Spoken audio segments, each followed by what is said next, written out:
ആരൊക്കെ എന്തൊക്കെ സിനിമകളുടെ പ്രൊമോഷനിലെത്തിയാലും അവർക്കെല്ലാം പറയാനുണ്ടാകുന്നതും മീഡിയക്കാർ ചോദിക്കുന്നതും എല്ലാം എമ്പുരാൻ എന്ന സിനിമയെക്കുറിച്ചാണ്. മോഹൻലാൽ സിനിമയുടെ ഹൈപ്പ് അത്രയ്ക്ക് വലുതാണെന്ന് പറയേണ്ടതില്ലല്ലോ. കൂടാതെ എമ്പുരാൻ എന്ന സിനിമയും കൂടിയാകുമ്പോൾ അത് അങ്ങനെയാണല്ലോ. ഇത്തവണ ഐഡന്റിറ്റി എന്ന ചിത്രത്തിന്റെ ടീസർ ലോഞ്ചിന് വേണ്ടി എത്തിയ ടോവിനോയുടെ മുന്നിലേക്കും അതുപോലെ തന്നെ എമ്പുരാൻ എന്ന സിനിമയിൽ അഭിനയിച്ച പല താരങ്ങളുടെ മുന്നിലേക്കും ക്യാമറയുമായി എത്തിയവർ ചോദിക്കുന്നതും എമ്പുരാന്റെ കാര്യമാണ്, തിരിച്ചു പറയുന്നതും എമ്പുരാന്റെ അപ്ഡേറ്റ് വേണോ എന്നതാണ്. അങ്ങനെ എമ്പുരാൻ ഒരു വലിയ ഇമ്പാക്റ്റ് ഉണ്ടാക്കാൻ വേണ്ടി നമുക്ക് മുന്നിലേക്ക് എത്താൻ ഒരുങ്ങുകയാണ്. പോസ്റ്റ് പ്രൊഡക്ഷൻ വർക്കുകളാണ് ഇപ്പോൾ ഉള്ളത്. പൃഥ്വിരാജും ക്യാമറാമാൻ സുജിത് വാസുദേവ് അടങ്ങുന്ന ടീം എല്ലാവരും പോസ്റ്റ് പ്രൊഡക്ഷൻ വർക്കുകൾക്ക് വേണ്ടി അവരുടെ സമയം മാറ്റിവെച്ചിരിക്കുകയാണ്. തകൃതിയിൽ തന്നെ ചിത്രം പുരോഗമിക്കുന്നു. എന്നാൽ ചിത്രത്തെക്കുറിച്ചുള്ള ഒരു ഗംഭീര അപ്ഡേറ്റ് തന്നുകൊണ്ട് ചിത്രത്തിലെ താരം കൂടിയായ ഇന്ദ്രജിത് സുകുമാരൻ എത്തിയത് കൗതുകം ജനിപ്പിച്ചു. പൃഥ്വിരാജിന്റെ സംവിധാനത്തിൽ 2019 റിലീസ് ചെയ്ത ചിത്രമാണ് ലൂസിഫർ. അതുവരെയുള്ള നടന്റെ കുപ്പായം മാറ്റിവെച്ച് പൃഥ്വിരാജ് സംവിധായകന്റെ കസേരയിൽ ഇരുന്നപ്പോൾ പിറന്നത് ബ്ലോക്ക് ബാസ്റ്റർ ചിത്രമായിരുന്നു. ഒപ്പം മോഹൻലാൽ കൂടെ ആയപ്പോൾ പറയേണ്ടല്ലോ പൂരം.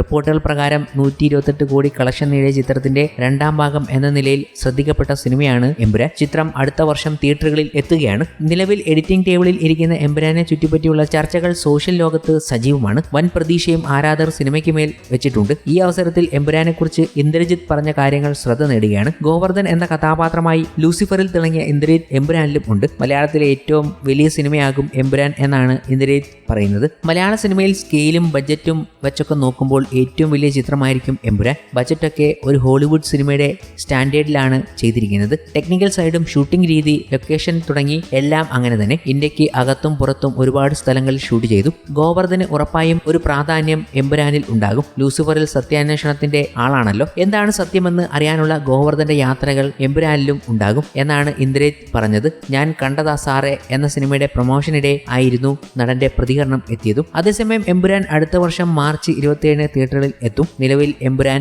ബോക്സ് ഓഫീസിൽ റെക്കോർഡുകളെ മറികടക്കാൻ പോകുന്ന സിനിമയാകും ഇതെന്നാണ് വിലയിരുത്തലുകൾ. മുരളീഗോപി തിരക്കഥ ഒരുക്കുന്ന ചിത്രം ആശീർവാദ് സിനിമാസിന്റെ ബാനറിൽ ആന്റണി പെരുമ്പാവൂറാണ് നിർമ്മിക്കുന്നത്. തെന്നിന്ത്യയിലെ പ്രമുഖ നിർമ്മാണ കമ്പനിയായ ലൈക്ക പ്രൊഡക്ഷൻസ് നിർമ്മാണ പങ്കാളികളാണ്. ഏതാനും ദിവസങ്ങൾക്ക് മുമ്പായിരുന്നു ചിത്രത്തിന്റെ പാക്കപ്പ് ആയത്. എമ്പുരാനിൽ തന്നെ നിരവധി സർപ്രൈസുകളാണ് നമ്മളെ കാത്തിരിക്കുന്നത്. ആ സർപ്രൈസുകൾ ഇട്ടുകൊണ്ടാണ് ചിത്രത്തിന്റെ പ്രൊമോഷൻ പരിപാടികൾ ഓരോ തവണയും ചിത്രത്തിന്റെ അണിയറ പ്രവർത്തകർ നടത്തിയത്. പല ഗംഭീര താരങ്ങൾ ഈ ചിത്രത്തിൽ അണിനിരക്കുന്നുണ്ട്. അങ്ങനെ ചില ഗംഭീര താരങ്ങളെ അന്വേഷിച്ചാണ് പ്രേക്ഷകർ നടക്കുന്നതും. ഒരു പോസ്റ്ററിൽ പുറംതിരിഞ്ഞു നിൽക്കുന്ന ഡ്രാഗൺ ടാറ്റു ഒക്കെയുള്ള ആളെ കണ്ടുപിടിക്കാനുള്ള വ്യഗ്രതയിലാണ് ഇപ്പോഴും ഓരോ പ്രേക്ഷകരും. എന്നാൽ ഓരോ താരങ്ങളെയും കാണുമ്പോൾ ഈ കാര്യങ്ങൾ ചോദിക്കുമ്പോൾ നിങ്ങൾ വിചാരിക്കുന്ന ഒരു ആളുമല്ല എന്നാണ് പറഞ്ഞു വെക്കുന്നത്. നിരവധി പേരുടെ പേരുകൾ പ്രേക്ഷകർ തന്നെ പലപ്പോഴായി പറഞ്ഞു കഴിഞ്ഞു. ഇവരാരുമല്ല എന്നതാണ് മറ്റൊരു കൗതുകം. എന്തായാലും എമ്പുരാനിലെ വില്ലൻ ആരാണെന്ന് അത് എഴുതിയ മുരളീഗോപിക്കും സംവിധാനം പൃഥ്വിരാജ്, നിർമ്മാതാവ് ആന്റണി പെരുമ്പാവൂർ, നായകൻ മോഹൻലാൽ എന്നിവർക്ക് മാത്രമാണ് അറിയാവുന്നതെന്ന് നന്ദി പറയുകയാണ്. എന്നാൽ ടൊവിനോ തോമസും